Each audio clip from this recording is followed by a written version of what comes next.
The honourable member for Dartmouth North. Well, Mr. Speaker, I'm happy to stand, and I just wanted to thank the Minister for his comments, and that evil eye reminds me of the story of the long bog on the Prospect Road, but I'm not going to tell that story today, but we have a lady with the evil eye in Prospect.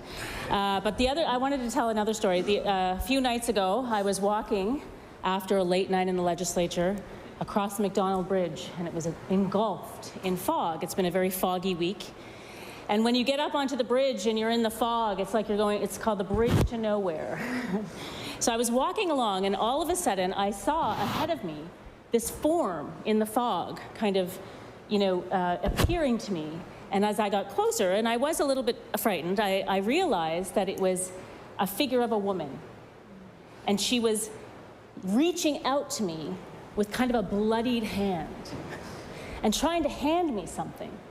And I was scared, but no more scared than I am generally in this house on any given day. So I reached out and I tried to grab what she was handing me. It was clear that she was sending me some kind of message.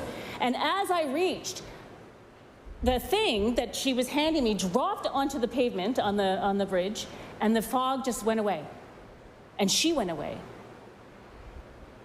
But I brought what she dropped me, Mr. Speaker. It seemed to be some kind of a letter.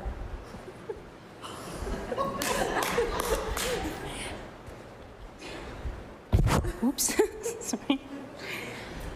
Once I read what was on this, I realized that the person I had seen was the ghost of Dr. Helen Creighton.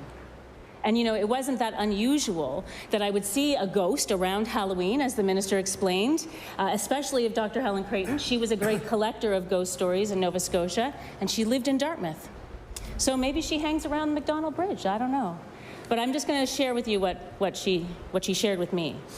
It says here, "My own town of Dartmouth is not immune to ghostly visitations, but again, I must be careful not to give the location away.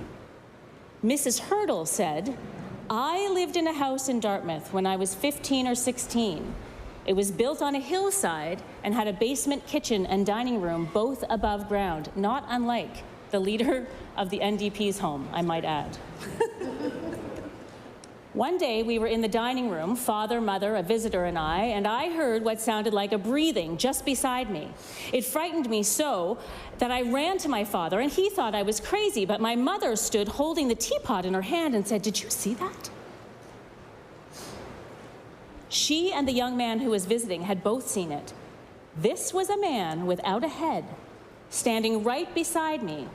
We learned later that a peddler was supposed to have been murdered in that house. So that's the end of Mrs. Hurdles. Now this is back to Dr. Creighton. Dr. Creighton was fortunate in knowing a man in the town who had lived there until his marriage. He had never heard of a headless man being seen, but he said that there was one room where it was impossible to sleep. Sounds were heard, and he slept there himself when not only the bedclothes were taken off, but the bed spring itself would be lifted up off the bed. The family closed it off, and it was never used again for any purpose while he was there.